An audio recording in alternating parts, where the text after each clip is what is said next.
Here we go with another Rands Indie Spotlight. This time, I'm going to be taking a look at Absolver, making its long-awaited debut on the Xbox One after being out for quite some time on the PS4 and the PC. You can get it today for the price of $30 or as part of your subscription to Xbox Game Pass. All the footage you'll be seeing is from the Xbox One X version of the game, which the store page says is X-enhanced and runs at 4K Ultra HD.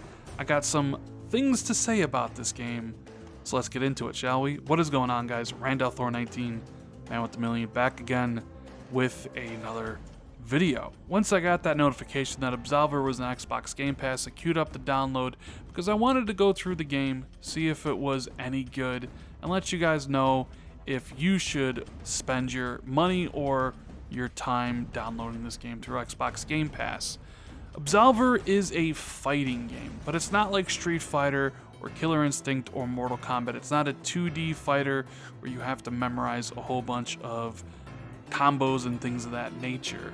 It is a fighting game that uses a whole bunch of different fighting styles and stances where you can kind of create your own fighting character. It's very much like For Honor. That's the vibe I was getting when I played through the 4-hour campaign. Yes, 4 hours, you heard that right. I was surprised myself when I started this game at 2 a.m. and at 5:30 the game was over. I was like, what?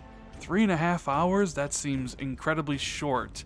Because the campaign in this game really just is a stepping stone to what the true game is, and that's the PvP stuff.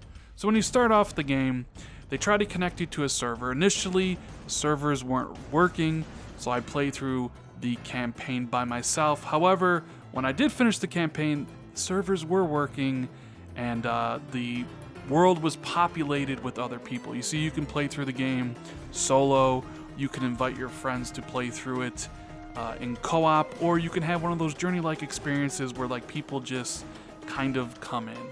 And after you pick one of 3 different fighting styles, which are pretty different, mind you, you're set off into this world with basically no story whatsoever. It's one of the biggest weak points that the game has. It's like, here, just go do this. They don't really give you any backstory. The world's beautiful, it's all destroyed, and they make it seem like you should already know what's going on, right? That's a huge negative for me. I didn't know why I was doing anything at all. But you set off, and your goal is to basically go to these 2 different areas, defeat 2 bosses, and these kind of mini bosses, or they call them like the marked targets, to open this door in another area that takes you to the final boss fight. And then the game's over. Best thing about the game, though, is definitely the fighting itself. The idea of picking its style, which are incredibly different, and then building out your combat deck is pretty cool. Because in other fighting games, you're supposed to memorize the combos and things of that nature, but in this game, you actually make the combos, so there's really no memorization. And as you get into fights and you lock on to different characters, you flip the different stances, which lead to different combos. You dodge out of the way, or you can block. It's the best part of the game, the actual gameplay. It's fun to play. It's really good to get into long, intense 1v1s, whether it's against like a boss AI character or online against real people. That's where the game shines, is the fighting. Something else I really enjoyed was the look of the world. Each of the different areas that you venture into to take out the bosses looks very different from one another. It uses the color gamut extremely well. One area might be a very wooded forest with greens and oranges, and another area is a dilapidated harbor with browns and things of that nature, so it really stands out. But those are the 2 best things about the game: how it looks and then how it plays. I also have to mention a performance issue I did notice on the Xbox One that might impact if you'll enjoy the game. I noticed after you got out of the tutorial and got into more of the open world proper, the game had a pretty bad stuttering issue or frame pacing. I don't know what it was, but at certain points, when you're kind of traversing through different areas, it just would stutter so bad that it would start to give me a headache. But it's not throughout the entire game or in every area, just certain parts where I thought to myself, you know what, is this because it's trying to connect to the servers or whatever? I just want to let you guys know, because it was something that I really noticed, and I wanted you guys to be well aware of that. I just keep on coming back to the idea that the campaign only took me 3.5 hours long. That is just way too short for a game that plays this well. It feels like, I don't know, half a game, an unfinished game. And once you do beat the final boss, you just drop right back into the game and they're like, hey, go train some more, go get your level up. You know, my first playthrough, I ended the game at around level 30. I think the level cap is 100. So what they want you to do is go back out into the world, fight the enemies that are, you know, scattered around, respawn the bosses at higher levels so it's more of a challenge, earn that XP so you can upgrade your character, give him, you know, more strength, more vitality, more stamina.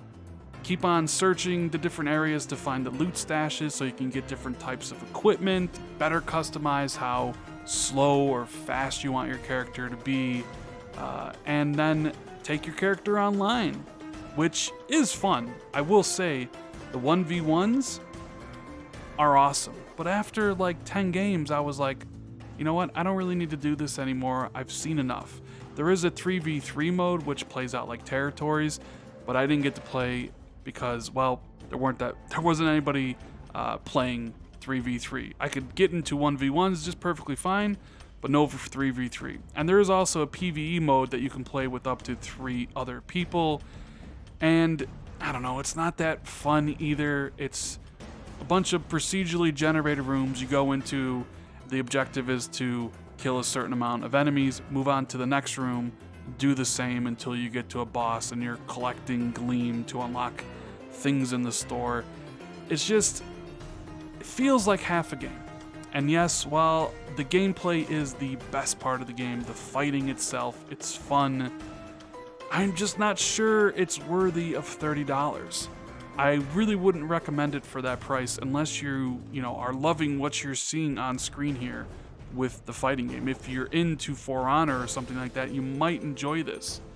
But it is an Xbox Game Pass, and if you are a subscriber, you can give this game a shot and try it and download it, and you might enjoy it. Just know that it's really short, and if you're not going to be into the PvP, you probably will play it just as long as I did, which is 5 or 6 hours. And that's the truth. Anyways, guys, that is kind of my review for Absolver.